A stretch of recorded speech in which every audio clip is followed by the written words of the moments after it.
นี่คือประเภทนี่อีสานบ้านเฮาได้พี่น้องตอนนี้เป็นบ้านไม้เฮียนไม้โอ้ยลูกหลานมีความยินดีปีดานับเนาะครับเนาะ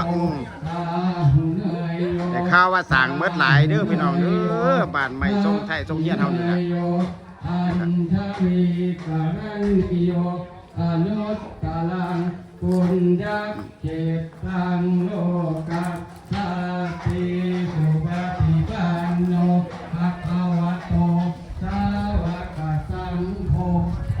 สุปฏิปันโนภะคะวะโตสาวกสังโฆญาณปฏิปันโนภะคะวะโตสาวกสังโฆ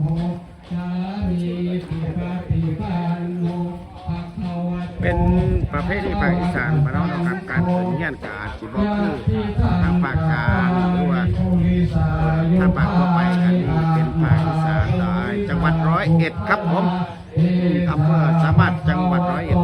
นะครับ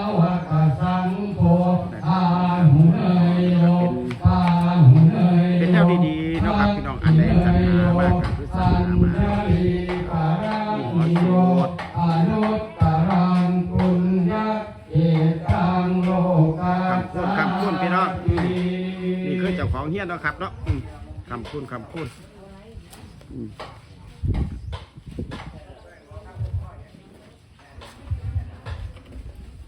เอาสิท้ายเบื้องท่านน่ะเต็มๆเนาะครับเนาะ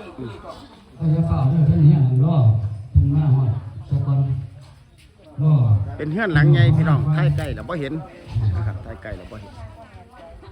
จางงามเลยพี่น้อง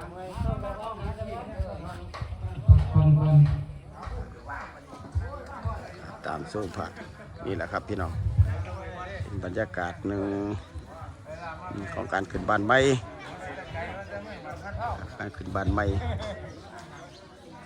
สำหรับเป็นบ้านเท่านุนะครับเนาะพอสินชาชิโยกับแม่สู้ชาชิโยนะครับเป็นผู้เป็นพ่อเป็นแม่การสร้างสรรค์การไปหาเงินหาทองมาได้ก็เป็นปัจจัยนะครับเป็นปัจจัยหลักๆสำคัญก็คือปัจจัยหาเพราะว่าเป็นที่อยู่อาศัยนะครับบ้านเฮือนนะครับเบิ่งบรรยากาศต่อไปนะครับพี่น้องเบิ่งไปเรื่อยๆนะครับเบิ่งไปเรื่อยๆครับผมว่าศึกษาประเภทนี้วัฒนธรรมอีสานบ้านเฮานะครับการขึ้นบ้านใบของประเภทนี้อีสานนะครับมืออื่นกับทั้งเจ้าภาพกับจีมี่ตั้งบาตรจังหันทำบุญนะครับเนาะเมื่อไรพี่น้องอุ้มลูกจูงหลานหอบประวังก้อนกาตาไปยังไหนมาจังไหนภาพกับสั้นๆดอกพี่น้องผู้ชายกับสงสัยสีวินจังน้อยผู้ชายกับว่าปกติปันใดเลยนี่ดึกเดียวจังน้อยเสร็จแล้วเมืองข้ามพ่องเด่นอบอุ่นคนแล้วกันตาไล่กับอดสาเบิ่งเอาเด้อก้อนกี่ว่ามีแล้วทุกจนข่าวว่าคนทางนี้ได้มีการปลุกเฮือนใหม่เกิดมีความเหลื่อมใสมาคำคุ้นให้ลูกเต้าอยากเข้าย่านพักเย็นพอกันเป็นข้ามาเท่าเกินมาพอภาพเป็นขาดยาตลาดนาข้าว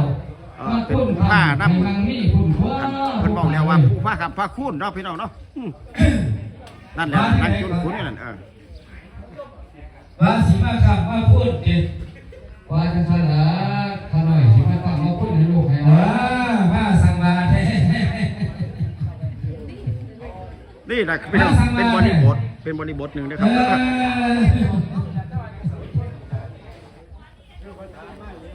หากสิมาขับมาพูดอันนี้เป็นคำว่าหาบไผ่เงินหาค่ำหมดได้พี่น้องน้ำข่อยแดงหาบมาคำมาคุ้นได้เบาเสียงแง่บ่เขียดแท่นขอนำจอกผู้เดียวจอนสันแล้วนะครับข่อยมาขอว่านถามไทยในขบวนนี้คือสีหน้าท่าทางวันนี้แต่อ่านผู้หาบเลยเนี่ยนักไข่เงินหายข้ามพังละบ่อยบ่แดงเสียแล้วได้ยังมาเนี่ยล่ะคือว่าสิมาขับมาคุณ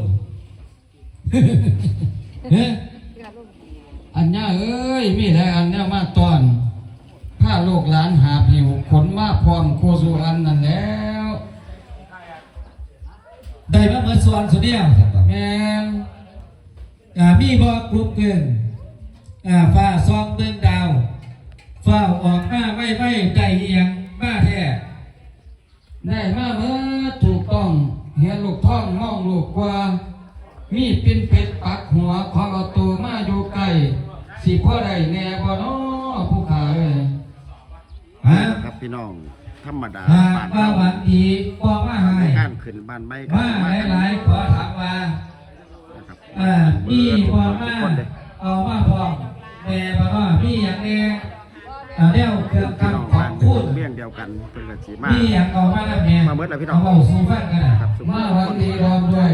ช่วยแถวได้เส้นชาเตรียมยิงไส้ไข่ขาหามาพร้อมบอกหา ไม่ใหญ่เนาะครับ เอามาเงินข้ามเดียวเนี่ยมีปิดเป็นตามเอกเด็กเราเหลียงมีผ้าขนมาให้ครูสุแห้ว ผมมาท่าได้หมองนี่พี่น้องการขึ้นบ้านไม้นี่ก็ได้ แม่น แต่ละบ้านบางบ้านก็ สงแล้ว การเฮ็ดประเพณีที่ สี่ส่วนทรง ที่พิษเทียนกันเป็นบ้านบางเล็กน้อยนะครับผม พี่บอสร้างบ้านบ้านไก่กล้วยกล้วย แล้วเงา กล้วยหอม สมัครเจ้าเล็กครับ สิ่งของที่โด่งดังโด่งดังหน้าพี่อย่างเนี้ยก็ เป็นไงพี่น้องลูกหลานเบิ่ง เริ่มสร้างได้มากก็เอาสู่ การ บ้า ขึ้ น นบ้านไม่บ้านใดก็ได้ก็ได้ก็ ได้ แช ฮะ ร์ เมื่ แชร์ไป อคือแนวเนี่ยว่าใจประสงค์แล้วมีแนวไหนที่ส่วนชมตัวใจประสงค์มาดูใส่เอามาให้ครูสุรานสร้างงอกเพื่อมูนันเป็ดไก่หมูหมาเนี่ยของกินปูปลาได้หาผลมาก้อนคนเอาพระมาให้มหาไฟเฝ้ามาสู่มาขอยังขออยู่เปิดประตูป้องให้ก็ได้เกี่ยวอยากยาเด้อทุกทางเลย การย้อนแสงเนี่ยอย่าง เอ นี้ อ มันไม่ยังหรอกทายกับช่องวิ่ง พูดในเรื่องสร้างพวกการลูก ทายผู้ยังกับช่องวิ่ง ก็ เนี่ยสิ มีทุกอย่างให้ขอเสด็จได้สู่เงื่อนแต่แล้ว